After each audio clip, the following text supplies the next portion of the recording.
¿Qué tal amigos? Bienvenidos a iCultura, este espacio donde lo más importante es que el ejercicio busca que con los insumos de nuestros invitados podamos viabilizar la cultura. Esa es la pretensión y hasta ahora lo hemos logrado.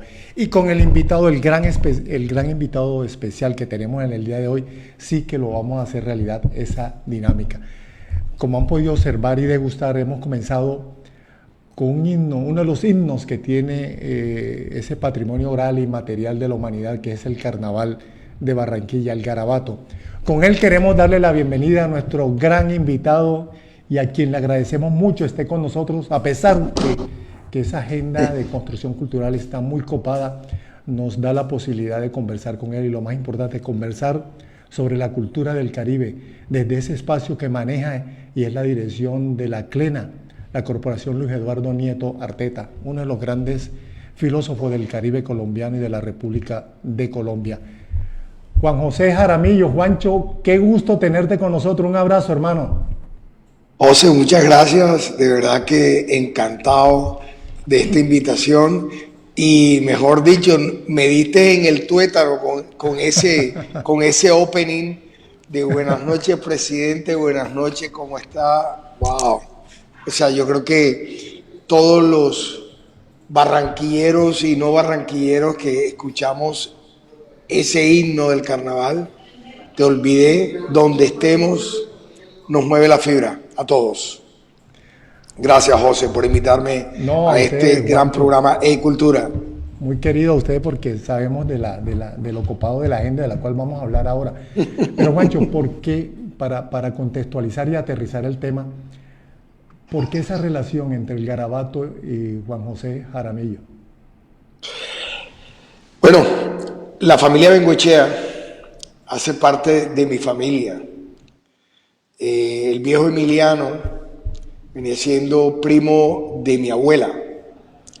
Y nosotros, de una u otra forma, el Garabato hace parte no solo de la familia, sino de toda el barranquillero y el no barranquillero. Y cuando uno se pone a ver el fondo o el trasfondo de esta danza, una danza guerrera, una danza que se nutre del río Magdalena y que en algún momento se acaba, y Emiliano Bengoechea toma la firme decisión de rescatarla y convertirla en una danza que eran 3, 4 los que salían a bailarla, y hoy en día existen grupos en el Carnaval de Barranquilla que lo bailan, pero de los eventos más grandes y tradicionales era la danza del Garabato, que recorría calles en la ciudad alrededor de un club que fue el Country Club, y fue quien hace, digamos, mucho más popular un evento y lo convierte en un evento más del Carnaval de Barranquilla. Juancho, ¿qué se siente hacer parte de esta gran puesta en escena que se hace en las calles de Barranquilla? Se lo pregunto porque usted ha estado ahí, en el pavimento, en ese gran escenario inmenso que es la Vía 40 de la ciudad de Barranquilla, digamos que es el corazón donde está el tic-tac del carnaval. ¿Qué se siente desde la óptica de quien lo baila, de quien lo construye, que es usted, Juancho? De quien lo vive. José, imagínate que a mí hay gente que me pregunta cuál es la diferencia entre uno y el otro, y yo les digo, yo bailo la Batalla de Flores desde los 14 años y he sido ininterrumpido. O sea, yo pasé de bailar en la Cumbiamba El Gran Carajo a fundar la danza de los gorilas, que hoy en día tenemos 35 años en el carnaval como danza. Estar adentro de este gran desfile, para mí es el verdadero sentir de lo que somos los colombianos. Abiertos, con la capacidad de recibir y de dar. Yo digo y tengo un convencimiento de que el abrazo que nos damos los cumbiamberos o los carnavaleros en el desfile de la Vía 40 no se da otro día. muchas veces es un abrazo de reencuentro, de que solo nos vemos de sábado en carnaval en sábado en carnaval, pero seguimos siendo lo mismo cuando nos vemos.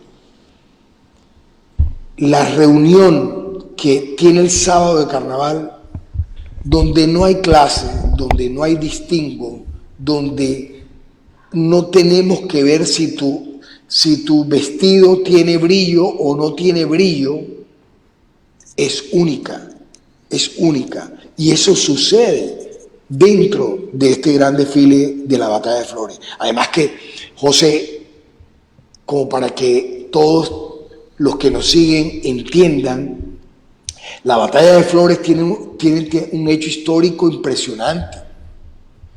El general Bengoechea, Heriberto Bengoechea, luego de la guerra de los 1000 días, él llega a Barranquilla y dice: llegó la hora de que no se disparen más balas, que solo sean flores, y que Colombia tenga una batalla de flores. Y de ahí arranca ese gran evento,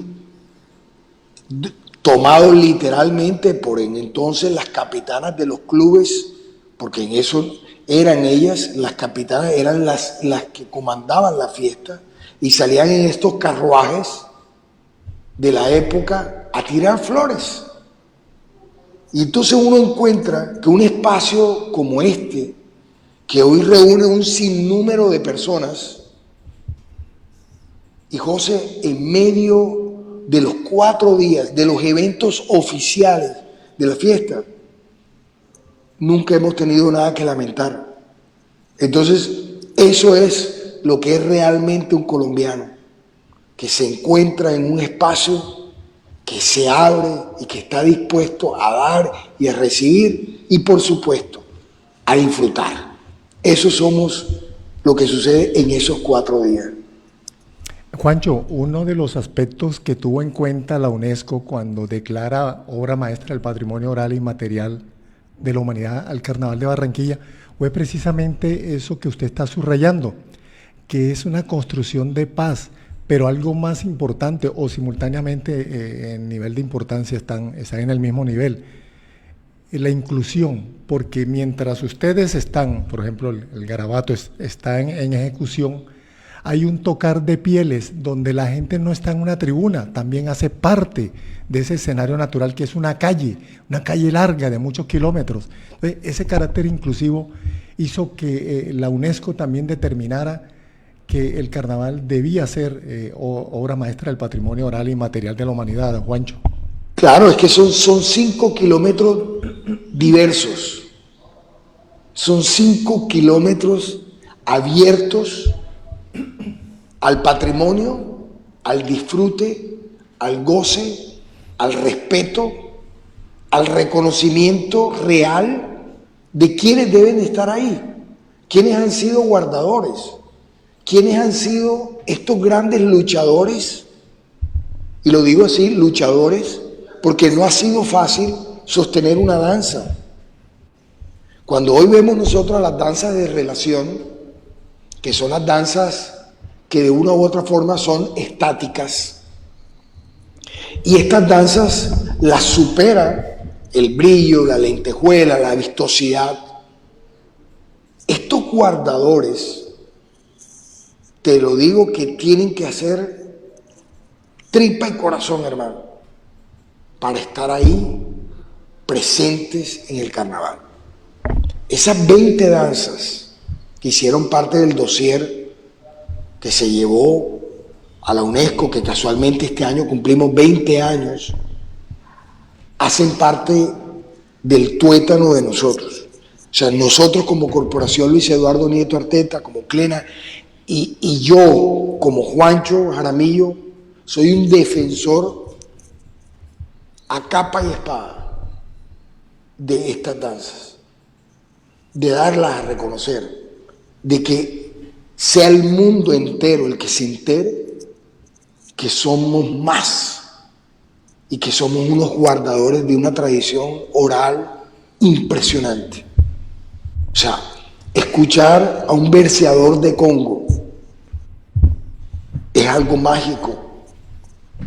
Y saber con todo lo que nos está pasando, José, porque la influencia para los jóvenes de músicas foráneas y de músicas que de una u otra forma pueden ser más atractivas por sus ritmos, y lograr que un joven hoy se interese por ser verseador de Congo es difícil.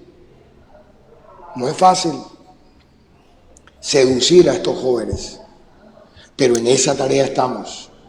En esa tarea estamos de elevar toda esa tradición, toda esa oralidad del río Magdalena, toda esa fuerza que hay en estos municipios ribereños, que son los grandes proveedores del Carnaval de Barranquilla, en visibilizarlos, en que ellos realmente se reconozcan como artistas que son y puedan ser lo grande que merecen ser. Bueno, Juancho, hablar del carnaval nos emociona y fácilmente podemos hacer muchos especiales sobre esta fiesta maravillosa, una de las grandes del continente. Juancho, nosotros y Colombia entera te tiene como un referente de gerencia y administración cultural. Ya hace un par de años fuiste secretario de Cultura del Distrito de Barranquilla. Hoy eres director de una corporación que está dejando muy en alto el nombre cultural de la región Caribe. ¿Qué tan fácil es trascender el sustantivo e ir al verbo, a las acciones? ¿Cómo ha sido ese proceso para no quedarte con lo fonético, con la teoría y pasar a la praxis, Juancho, en la construcción cultural? José, un tema es la credibilidad también. Yo soy un apasionado de la cultura. Me considero una persona que inclusive voy más allá. Me considero una persona que escucha. Y yo me puedo sentar con diferentes sectores culturales. Y me siento con la tranquilidad y con el respeto para decirles qué es sí y qué es no. Y eso a mí me ha dado, digamos, una posición donde me siento como bien para decir las cosas, para proponer. Cuando fui secretario de Cultura, llegué con ideas que podían ser revolucionarias, pero que para mí eran necesarias hacerlas. Empecé a hablar de una fábrica de cultura en la ciudad. Enseguida fui criticado porque llegaba un empresario de la ciudad de Barranquilla a hacer salchichas de cultura. No se me va a olvidar ese titular que sacaron. Y después entendieron que la necesidad de los artistas es tener espacios para co-crear. Y qué mejor que el Estado les ofrezca eso. Eso no lo inventé yo, José, pero es como funciona Cuba, es como funciona Barcelona, es como funciona Madrid. O sea, las grandes capitales del mundo que le tienen la fortaleza al poder transformador de la cultura, lo invierten y nosotros queríamos negarnos. Empecé con todo eso, empecé a hacer también un trabajo barrial, a que me decían, Juancho, ¿y tú por qué te vas a meter en temas de seguridad si tú estabas en cultura? Para que suene el tambor, para que baile. Y yo le dije, no, déjense jodiendas conmigo, yo no soy animador de fiestas. Yo soy una persona que tiene claro hacia dónde debemos ir con cultura. Y a la cultura hay que entenderla como la gran pieza transformadora de la comunidad para realmente generar ciudadanos. Y es que cuando tú le empiezas a trabajar y a darle al ciudadano espacios para expresarse, para tener ese encuentro, lo que estamos haciendo es construyendo verdadera ciudad.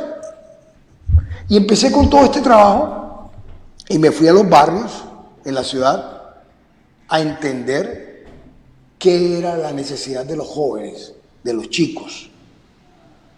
No por esto, yo tenía muy claro, por ejemplo, la las cosas que pude hacer con mis hijos en los colegios privados. Y yo decía, esto no puede ser exclusivo para una familia que puede y no para una familia que no puede. En ese entonces me senté con el alcalde Alejandro Char en su momento y le dije, alcalde, deme línea para hacer esto. Y se crearon en la ciudad de Barranquilla 127 casas distritales de cultura. Y de pronto en otras ciudades del país, esto existe, José, pero existen como casas. Y sostener una casa es carísimo. Tiene vigilante, y cuando viene a ver, entonces el vigilante se queda viviendo con la esposa, los hijos, luego hay que indemnizarlo para sacarlo, o sea, un rollo del carajo. Y yo me fui a las horas valles en los colegios. Barranquilla había incursionado fuertemente en un tema de construir escuelas, pero esas escuelas, después de 3 de la tarde, apagadas. Entonces, en ese número de escuelas, creamos casas distritales de cultura. Entonces, los chicos iban a sus casas, volvían, aquí tenían talleres de pintura, de danza, de teatro, de música, de lectura, manualidades para los padres, y lo que creamos fue una comunidad muy fuerte en la ciudad, que se convirtió en un gran generador de convivencia. Entonces, la cultura transforma, y el verdadero transformador de la sociedad somos los que realmente estamos convencidos de ese poder dentro de la cultura. Y a eso nos debemos de dedicar. No somos fáciles, José. No todo el mundo cree en nosotros. No es atractivo llegar, proponer, y aquí se ha vuelto como ya viene Juancho y sus maricadas de poner esto a sonar. O sea, y ahí voy poco a poco, José. Ahí voy dándole, ya llevo 12 años en esta lucha, pero gracias a Dios hoy se me reconoce no como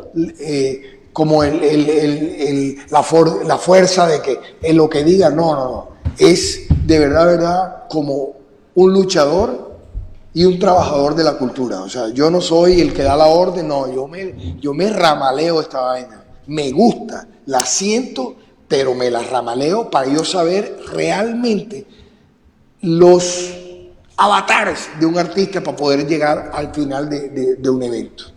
Juancho, ahí tenemos en estos momentos varias personas que muchos de estos amigos han sido secretarios de cultura de diferentes municipios del Valle del Cauca. Inclusive tenemos una persona que ha estado al frente de la cultura en el Valle del Cauca. La pregunta generalizada de Juancho, te la traslado porque has tenido la fluidez para lograr ese vínculo sector privado, cultura, en el caso tuyo del distrito de Barranquilla. ¿Cómo se logra ese nivel de fluidez donde el empresariado aporta y siente que ha ganado en esa relación, Juancho? No hay que tenerle miedo. Tristemente, cuando uno entra al sector público, entonces ya uno lo quieren mantener ahí.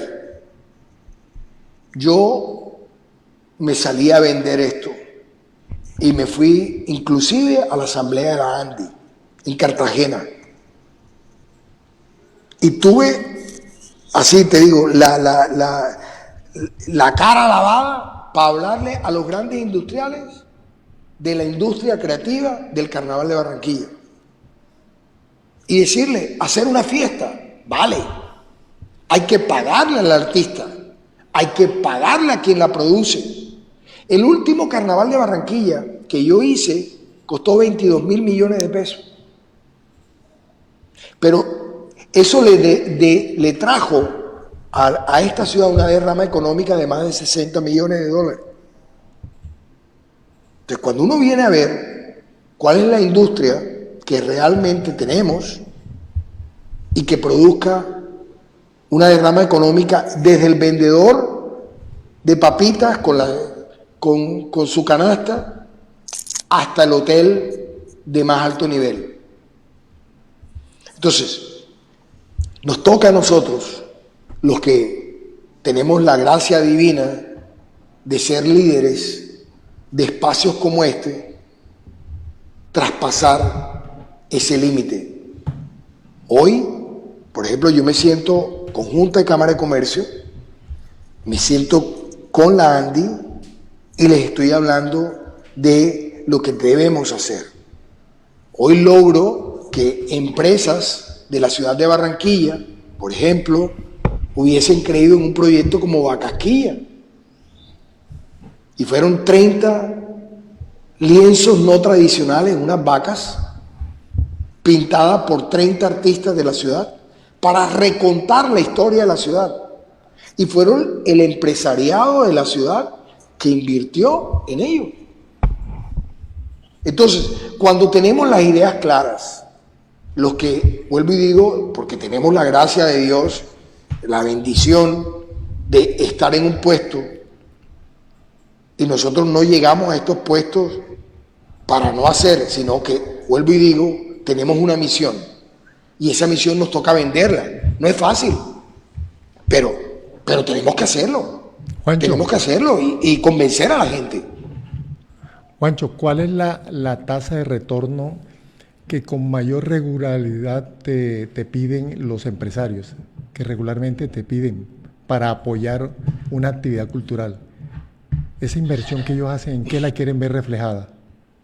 Mira que en estos momentos, José, porque dirijo la corporación Luis Eduardo Nieto Arteta La Clena desde el año pasado, y nosotros somos líderes en procesos de lectura. Entonces, hoy el empresariado está invirtiendo, digamos, muchísimo en temas de educación. Entonces nosotros estamos fortaleciendo toda la parte de educación, mucho medio ambiente, muchísimo. Entonces nosotros tenemos que ver cómo nuestro accionar cultural de una u otra forma tiene que ver con el medio ambiente. Entonces la inteligencia va, José, es como se nos deja de ver, y yo de verdad que se lo digo con todo respeto a los que lideramos esto, se nos deja de ver como animadores de fiesta. O sea, no, que llega el presidente, no sé cosa, dile a Juancho que traiga ahí cuatro manes para que baile. No hago eso. No hago eso. Y en eso terminan muchos los secretarios de cultura. Y eso no quiere decir que esté malo. Yo lo hacía, pero ¿para qué lo hacía? Y lo sigo haciendo, José. Por ejemplo, yo convertí cultura hoy en el Atlántico como una pieza fundamental en la promoción de ciudad, y que se nos vea a nosotros como parte del evento que debe estar dentro de un congreso, no como animadores, porque igual nos tienen que pagar, les tienen que pagar a los grupos. Como pasa, por ejemplo, el ejercicio más bello es el de ustedes, de Delirio de Cali. O sea, hoy yo quiero comprar, porque voy a Delirio en el último de jueves de cada mes y está vendido. Eso es importantísimo para una ciudad. O qué pasa en la cantidad de teatro que hay en Nueva York, en Madrid, en París. Todo está vendido, los musicales. A eso es lo que tenemos que llegar. Y eso lo podemos hacer nosotros.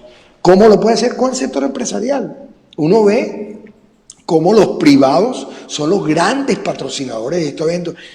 No nos vayamos lejos, José. O sea, es el carácter que uno les dé. Cómo Cartagena ha llegado a tener un festival de música y un Hey Festival, ahorita la otra semana, y tú ves las grandes marcas. Simultáneamente, ¿no? Casi que simultáneamente. Así es. Pero la responsabilidad es nuestra.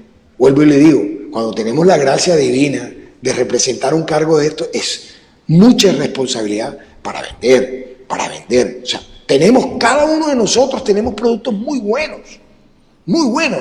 Ahí es que hacer una capacidad de renuncia y no tener de todo, sino qué es lo que tenemos bueno y salgamos a venderlo.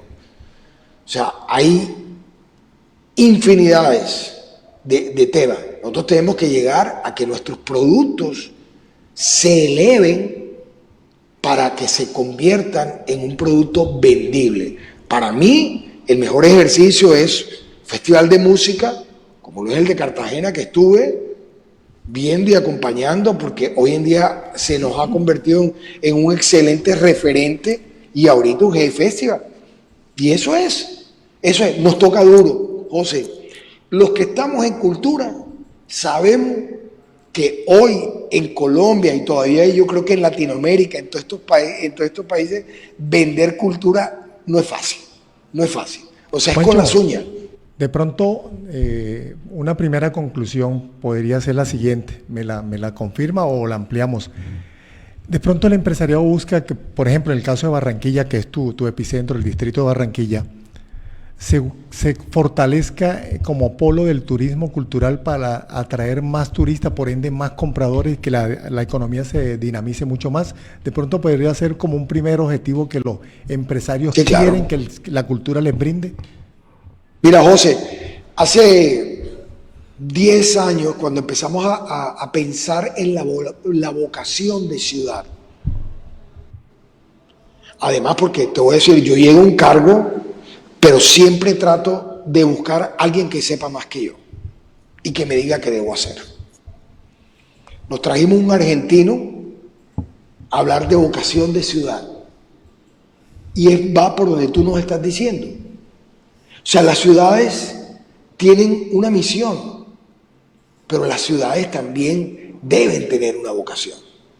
Y en ese momento, no me voy a olvidar, me decía el argentino, me decía, ¿tú sabes en cuántas canciones está la palabra Barranquilla? Yo le dije, no. Me dijo, ¿tú sabes que en estos momentos puedes estar en una persona, en una discoteca o en una fiesta en Luxemburgo, donde sea, y está diciendo la palabra Barranquilla y no sabe qué es? Y le dije, tienes toda la razón. Entonces me dijo, aprovecha eso, que tú tienes un free press en el mundo. Me dijo, ¿tú sabes lo que es que Shakira se pare en una tarima y diga, es que en Barranquilla se baila así? ¿Y se lo tararén? ¿O es que diga de Cali para allá Juanchito? O sea, y son cosas que uno no las ve o uno no las quiere ver, pero ahí está nuestra verdadera esencia. Entonces Barranquilla sí, nosotros tomamos la dirección, inclusive en ese momento nuestra vocación fue Barranquilla, ciudad TEN. Y nosotros salíamos a vender Barranquilla, porque yo manejaba turismo, como la ciudad de turismo, de eventos y negocios. Se construye el centro de eventos, el Puerta de Oro, y salimos a vender ciudad. En estos momentos, desde el año pasado, estamos haciendo todo un trabajo con el equipo de turismo para renovar nuestra vocación. Y la vocación que estamos afianzando ahora es, luego de una encuesta que se le hizo a los diferentes visitantes que venían a los congresos, si estaban dispuestos a quedarse en Barranquilla siquiera 2 noches más. Y llegamos a un sí, y entonces ahora vamos a potenciar esta ciudad como Barranquilla, ciudad de eventos y ocio. Porque ya luego de 3 o 4 días que esta persona vino a trabajar a un congreso en la ciudad, lo que quiere es ver, consumir cultura. Y esta ciudad está para eso. Entonces ahí vamos a estar ahora apostándole al reforzar esta ciudad de Barranquilla en ello. Bueno, Juancho, tu territorio hoy es la CLENA, Corporación Luis Eduardo Nieto Arteta. ¿Qué es? ¿Cuáles son los sueños que han logrado materializar y cuáles vienen para el 2024? José, nosotros llegamos aquí a esta administración y este es un ente que cumple 30 años esta semana casualmente. En 1994 el gobierno nacional ve bien entregarle a un ente, porque en ese momento, a un ente, este edificio de la aduana para su conservación y restauración.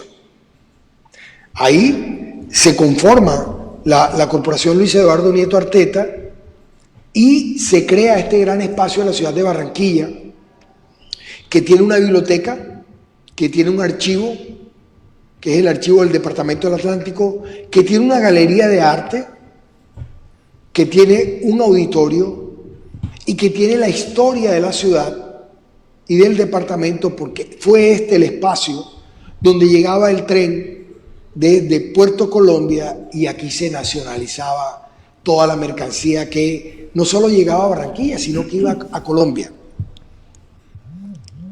Ese espacio cumple 30 años y la junta de este espacio me convoca a mí para darle un vuelco a este gran centro.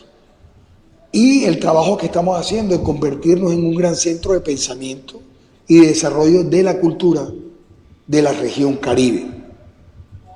Entonces, nosotros hoy somos guardadores de dos grandes eventos de ciudad.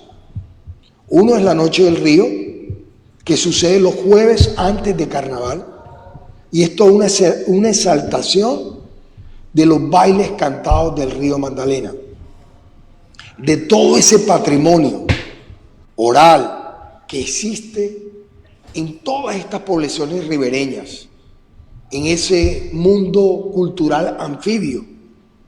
Nosotros somos esos guardadores. Y también me traje un evento que fui creador, que fue la feria del libro, que es Librac, que para este año va a ser del 5 al 9 de junio, y arrancamos con un gran evento país, que se llama De 10 a 100, y es todo el reconocimiento de la ley 1471, que nos lleva a los colombianos a reconocer la obra del maestro Gabriel García Márquez.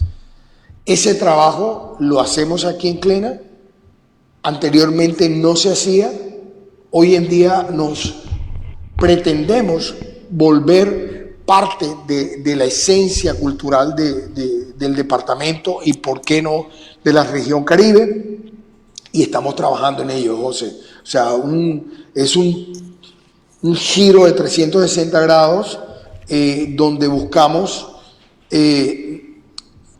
ser activos, digamos, en los cambios y estar presente, digamos, en los desarrollos de las ciudades. Juancho, uno de los elementos que más se aprecian desde acá, desde el suroccidente de Colombia, es ese momento en que se logra trasladar ese mural maravilloso de Obregón que ustedes tienen en uno de sus patios. Ahora nos dirá la ubicación exacta. Parece parte de una historia de Obregón haber trasladado ese mural y hoy estar para la exposición y para la apertura y para la visibilización de todo el mundo, un mural tan maravilloso.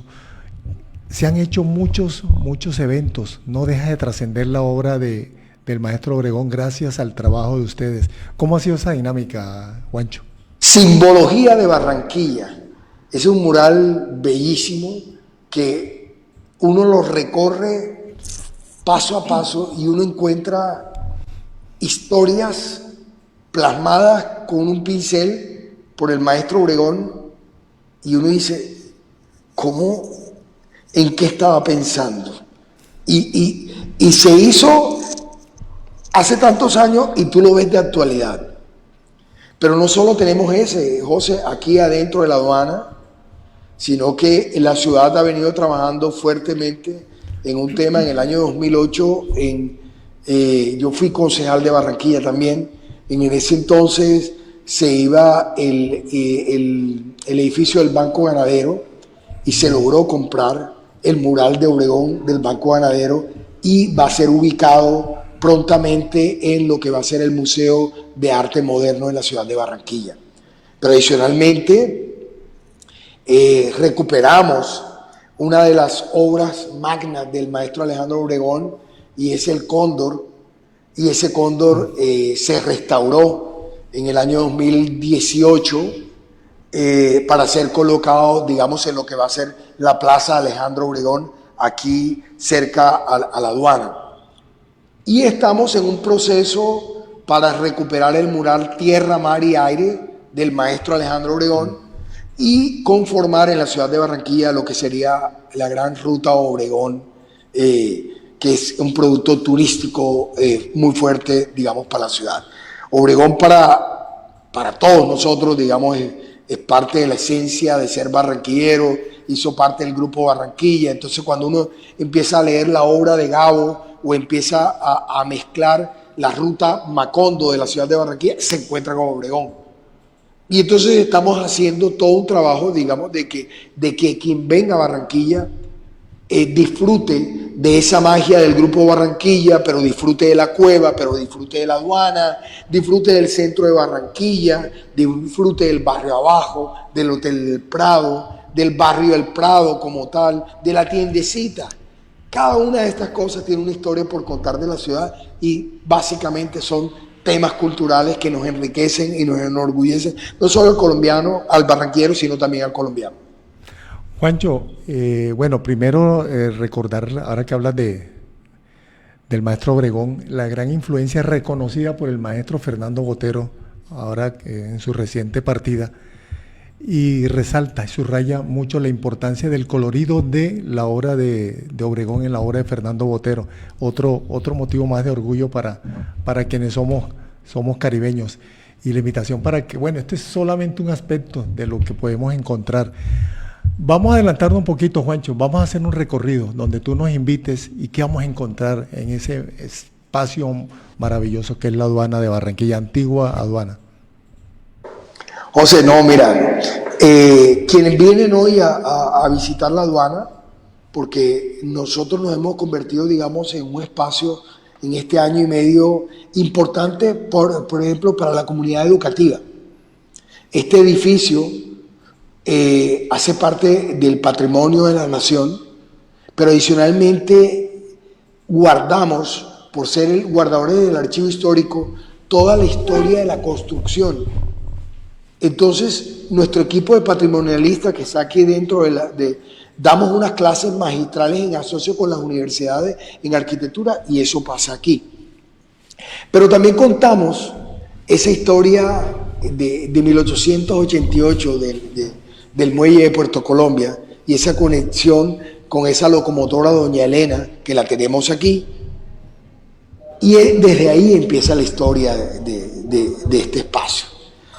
Prácticamente grandes inversionistas o importadores que llegaban al muelle de Puerto Colombia y que tomaban esa locomotora desde Puerto Colombia hasta Barranquilla y llegaban aquí donde llegaba la carga, pero ahí están las caballerizas y ahí está la oficina del tranvía y luego adentramos, digamos, a este edificio patrimonial que eran las bodegas. Esas bodegas hoy se convirtieron en el archivo histórico y en la librería, en la galería y en el museo interactivo de la memoria urbana. Ese museo nos cuenta la historia de esta ciudad. O sea, esa ciudad que no fue fundada, que no es producto de una lucha, que no es producto de una guerra, esta ciudad que a través de un acto espontáneo, que fue eso que hicimos, recrear el año pasado con Vacasquilla, que se dice que unas vacas sedientas de Galapa llegaron a esta ciudad buscando agua y ese fue el primer asentamiento. Ese fue el primer, por así decirlo, el primer barrio de la ciudad, aquí en Barranca de San Nicolás, pero luego cuando se construye el par vial de la 50, que se hacen todas las excavaciones, nos encontramos que debajo de este edificio hay una necrópolis. O sea, se habla de que esto fue un área de un cementerio indígena. Entonces Barranquilla tiene toda esa magia, toda esa historia por contar, que la tenemos en el Museo Interactivo de la Memoria Urbana. Les contamos a los turistas o a quien nos visita eso de que Barranquilla es puerta de oro de Colombia, qué es y por qué es. Pero también le contamos cómo la Barranquilla fue pionera en barrios, o sea, el barrio del Prado, ese diseño de Carsey Parish, de crear un barrio en la ciudad y que se fuese replicado está aquí en Barranquilla y se sostiene. Y luego llegamos a esa Barranquilla nueva, a ese Atlántico nuevo, y también llegamos a una sala donde se proyectan los proyectos, los proyectos que están en ejecución de la ciudad. Una biblioteca, José, que tiene más de 56.000 documentos o libros, pero es una biblioteca que eran las oficinas originales de la aduana. Está en perfecto estado y aquí tenemos no solo la parte de la biblioteca, sino que tenemos salas de coworking, salas donde hoy se trabaja, donde se viene a leer, donde se hacen reuniones, donde prácticamente es el lugar más visitado de la zona, porque estamos abiertos y es totalmente gratuito. Hoy, quienes nos están viendo, y quiero decirles que abrimos hoy y durante todo el mes de febrero va a estar en totalmente gratis la exposición de uno de los más grandes de la fotografía en Colombia, Nereo López. Y es un recorrido por todo el río Magdalena de los años 50. Bellísima exposición que no quiero que se la pierdan porque está abierta aquí para todos. Y a partir de la otra semana empieza toda una exposición de los 18 años de los bailes cantados, de la música ancestral del río Magdalena, de ese patrimonio que tenemos. Entonces, este espacio siempre está abierto para que propios y visitantes vengan y se nutran de esa cultura del Caribe, de esa cultura que tenemos nosotros aquí en este gran complejo cultural de la aduana. Juancho, me hacen unos comentarios algunos amigos que la piel de Barranquilla está muy adherida y se deja ropar del río Magdalena, como el evento que muy pronto se va a realizar.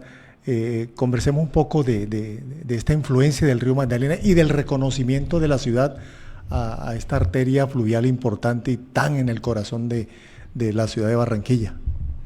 José, los que crecimos en esta ciudad, digamos hasta hace 8 años, o un poquito más, la única forma de ver del río Magdalena era cuando cruzábamos para irnos a Santa Marta, que nos montábamos en el puente. El alcalde Alejandro Char tomó la decisión de hacer lo mejor que le pudo pasar a Barranquilla, y fue recuperar esa margen del río Magdalena y devolvérnoslas, no solo al barranquillero, porque es hoy el colombiano y quien nos visita lo que disfrutan de esos casi 5 kilómetros de río Magdalena. Hoy tenemos la dicha de reconocer este cuerpo de agua tan importante para Colombia, tan importante para nosotros con el Caribe, porque es que suceda a bocas de ceniza, esa gran cantidad de agua dulce que llega al mar Caribe, hace parte de ese ecosistema que se necesita. Y ese es el río Magdalena. El río Magdalena que nos sirve a nosotros como puerto, pero es todo lo que nos llega de cultura por este río. Hoy, afortunadamente, mi nieta crece reconociendo el río Magdalena. Y eso va a pasar en las nuevas generaciones. Y lo más importante es que todas estas generaciones que vienen con un chip de medio ambiente repotenciado van a ser grandes defensores de estos cuerpos de agua, porque nosotros no los veíamos, nosotros no sabíamos qué pasaba en un río como el Magdalena. Hoy, fíjate, nosotros recibimos lo que para muchos en su momento era basura, que es toda la madera náufraga que llega a las playas de Puerto Colombia, de Salgar y Sabanilla, y por años venimos haciendo un trabajo con artesanos del Atlántico en convertir esta madera náufraga hoy en artesanía. Y es bellísimo lo que se está haciendo. Desde el año pasado, el galardón que se le entrega a los participantes de la Noche del Río es un galardón elaborado en madera náufraga del río Magdalena. Esta esencia, maravilloso. o esto que le estoy mostrando es los coyongos, que es una de las aves del río Magdalena y que para nosotros es importante porque en ellos recogemos toda la fauna. Y lo hacemos, era mucho más fácil, José, y en eso a todos los que nos ven, a veces hacer las cosas fáciles nos las hace la vida mejor. Pero, porque el primer prototipo de esto, por ejemplo, era en acrílico. Y rico, chévere. Pero nos tomamos el trabajo de que artesanos recogieran la madera y convirtieran un pedazo de madera que flota por el río Magdalena en hoy un galardón de la fiesta de la Noche del Río. Entonces, cosas como esas, nosotros los que estamos en estos espacios debemos producir, porque debemos también ser responsables con el medio ambiente. Y por eso nosotros hoy, la Noche del Río, decimos que tenemos una cuota también en el tema de medio ambiente. Juancho, por favor, recibe un abrazo de agradecimiento, hermano, porque eres un constructor, un hacedor, y lo más importante, viabilizas la cultura, no solamente del Caribe colombiano, sino de la República de Colombia. Muchas gracias, Juancho, por tu actitud, por tu compromiso y por haber estado en nuestro conversatorio de cultura. Muchas gracias, Juan. Hombre, José, de verdad que agradecido enormemente el poder contar, y siempre a la orden, siempre. O sea, vuelvo y te digo, siento que tengo una misión en este espacio de mi vida y que debo hacerlo. Y siempre que necesiten, hey, Juancho, pilas, lo hago. Ahí estoy.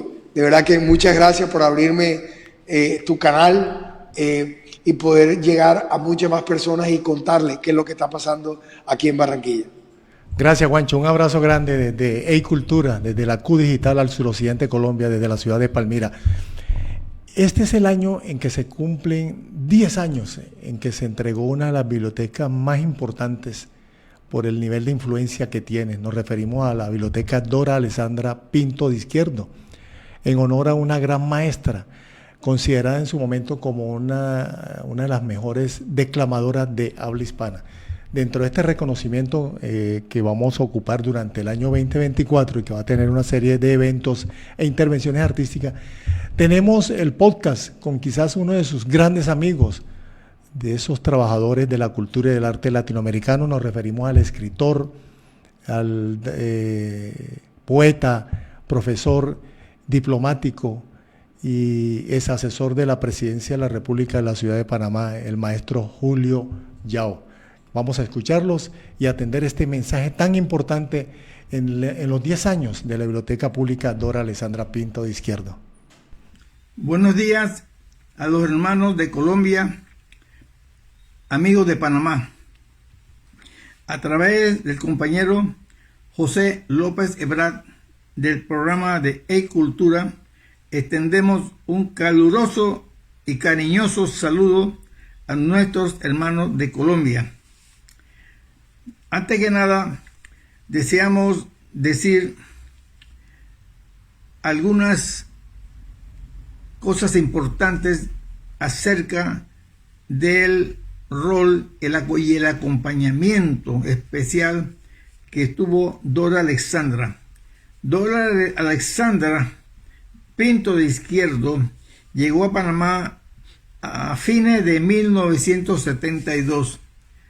En ese entonces, ella, que llegó con una carta personal de mi hermano, el doctor Jorge Artel, ella vino en un momento crucial para nuestra historia. Yo era ya para entonces asesor personal del canciller Juan Antonio Tac y del general Omar Torrijos Herrera.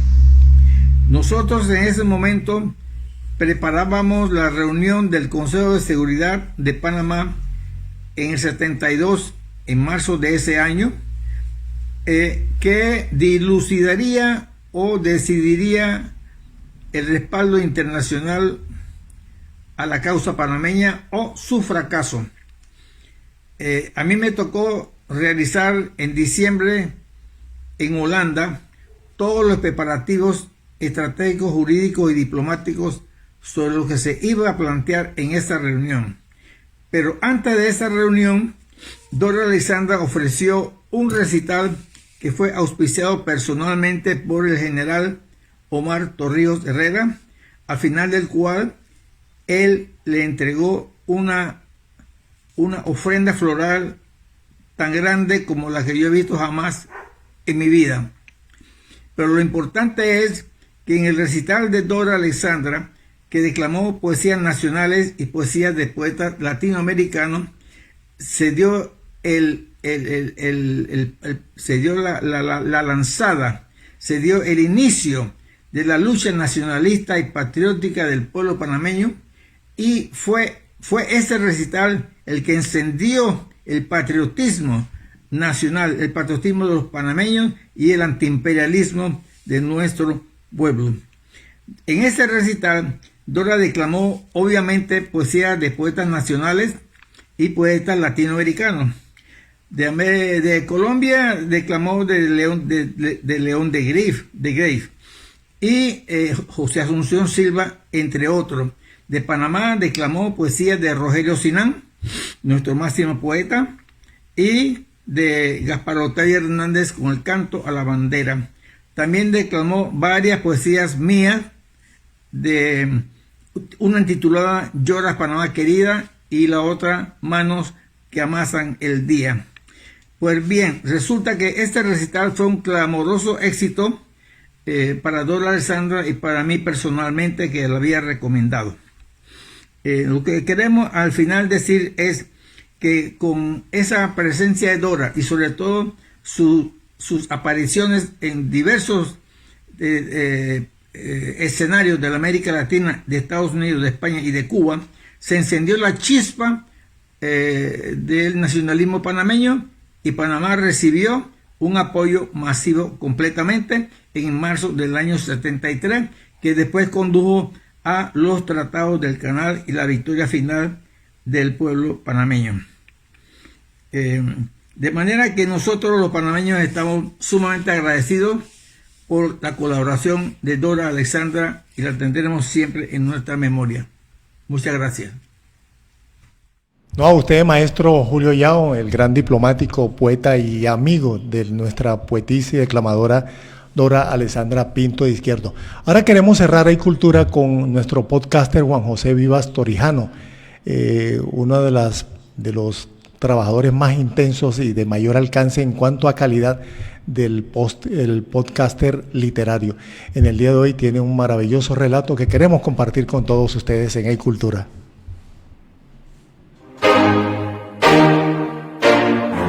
Cultura y Señora Radio presentan Lecturas sin Límites con Juan José Vivas Torijano. Lecturas sin Límites. Hola, soy Juan José Vivas Torijano. En esta ocasión voy a compartirles un fragmento de La Isla Misteriosa del escritor, dramaturgo y poeta francés Julio Verne, cuya publicación original fue el 18 de octubre de 1875, hace ya 149 años. La Isla Misteriosa, por Julio Verne. El inventario de los objetos que poseían aquellos náufragos del aire arrojados sobre una costa que parecía inhabitada quedó muy pronto hecho. No tenían más que los vestidos puestos en el momento de la catástrofe. Sin embargo, es preciso mencionar un cuaderno y un reloj que Gédéon Spilett había conservado por descuido, pero no tenían ni un arma, ni un instrumento, ni siquiera una navaja de bolsillo. Los pasajeros de la barquilla lo habían arrojado todo para aligerar el aerostato. Los héroes imaginarios de Daniel Defoe o de Wyss, como los de Selkirk y los de Reynald, náufragos en la isla de Juan Fernández o el archipiélago de Auckland, no se vieron nunca en una desnudez tan absoluta, porque sacaban recursos abundantes de su navío encallado, granos, ganados, útiles, municiones, o bien llegaba a la costa algún resto de naufragio que les permitía acometer las primeras necesidades de la vida. No se encontraban de un golpe absolutamente desarmados frente a la naturaleza, pero ellos, ni siquiera un instrumento, ni un utensilio. Nada, tenían necesidad de todo. Y si Ciro Smith hubiera podido poner su ciencia práctica, su espíritu inventivo al servicio de aquella situación, quizá toda esperanza no se hubiera perdido. Pero no era posible contar con Ciro Smith. Los náufragos no debían esperar nada más que de sí mismos y de la providencia, que no abandona jamás a los que tienen fe sincera. Pero, ante todo, debían instalarse en aquella parte de la costa sin buscar ni saber a qué continente pertenecía, si estaba habitada o si el litoral no era más que la orilla de una isla desierta. Era una cuestión que había que resolver en el más breve tiempo. De su solución dependerían las medidas a tomar. Sin embargo, siguiendo el consejo de Pencroff, resolvieron esperar algunos días antes de hacer la exploración. Era preciso preparar víveres y procurarse un alimento más fortificante que el de huevos o moluscos. Los exploradores, expuestos a soportar largas fatigas, sin un aposento para reposar su cabeza, debían ante todo rehacer sus fuerzas. Las chimeneas ofrecían un retiro provisional suficiente. El fuego estaba encendido y sería fácil conservar las brasas. De momento, los mariscos y los huevos no faltaban en las rocas y en la playa. Ya se encontraría modo para matar algunas de las gaviotas que volaban por centenares en la cresta de las mesetas, a palos o pedradas. Quizás los árboles del bosque vecino darían frutos comestibles y, en fin, el agua dulce no faltaba. Convinieron, pues, en que durante algunos días se quedarían en las chimeneas para prepararse a una exploración del litoral o del interior del país. Aquel proyecto convenía particularmente a Nab. Obstinado en sus ideas como en sus presentimientos, no tenía prisa en abandonar aquella porción de la costa, teatro de la catástrofe. No creía, no quería creer en la pérdida de Ciro Smith. Lecturas sin límites, con Juan José Vivas Torija. Gracias, amigos, por habernos acompañado y lo más importante, por habernos ayudado a construir y a viabilizar lo que es la cultura. Y hoy tuvimos unos invitados maravillosos. Los esperamos en el próximo E-Cultura. Un abrazo desde la Q Digital, desde Palmira al suroccidente de Colombia. Muchas gracias. La energía de vida, quiere más tu ciudad. Quédate con nosotros, escucha la Q Digital. Bienvenidos a San Pedro Cóctel, la revolución de los cócteles granizados en la encantadora Villa de Las Palmas. Más de 2 espectaculares sabores te esperan, todos listos para ser combinados a tu gusto, con y sin licor. ¿Te atreves a vivir la experiencia en San Pedro Cóctel? Sumérgete en una maravillosa mezcla de colores y sabores que no puedes perderte. Estamos ubicados en la carrera 19, número 34A16. En el barrio San Pedro. Te esperamos todos los días desde las 4 de la tarde hasta las 12 de la medianoche. ¿O prefieres disfrutar desde la comodidad de tu hogar?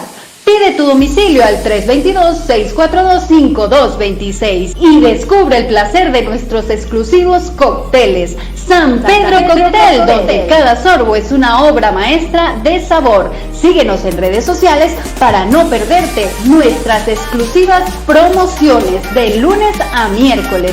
Vive la experiencia en San Pedro Cóctel. Te esperamos. Como dicen por ahí, al que madruga, Dios le ayuda. Por eso QAM Noticias empezará desde este 5 de febrero a las 6 de la mañana. Al que madruga, Dios le ayuda. QAM Noticias, 6 de la mañana.